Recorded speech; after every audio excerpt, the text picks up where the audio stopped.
ബിവറേജിന്റെ മുന്നിലെ ക്യൂ ഒന്നും അങ്ങനെ പോയി പോവൂല.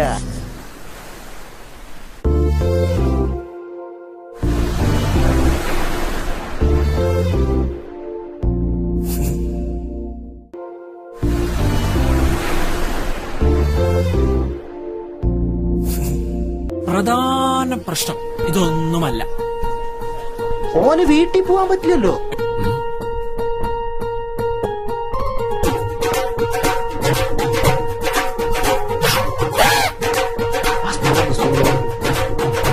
കേരളത്തിലെ കുടിയന്മാർക്ക് എന്തിനാണ് ടച്ചിങ്സ്?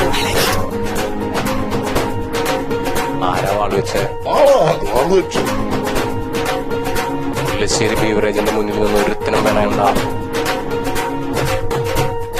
എന്റെ കയ്യിലാകുള്ളത് ഒരു പൈസ. 2 പേക്കും കൊടുക്കണം, 2 പേക്കും കൊടുക്കണം, 2 പേക്കും കൊടുക്കണം. പിന്നെ ഞാനെന്ത് കേട്ടാനാ?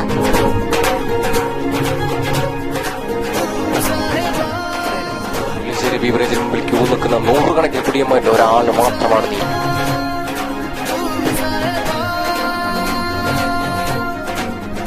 മുമ്പ് പലവട്ടം മാറ്റി വെച്ചിട്ടുണ്ടെങ്കിലും പാട് വെക്കാൻ തോന്നുന്നത് ആദ്യമായിട്ടാ.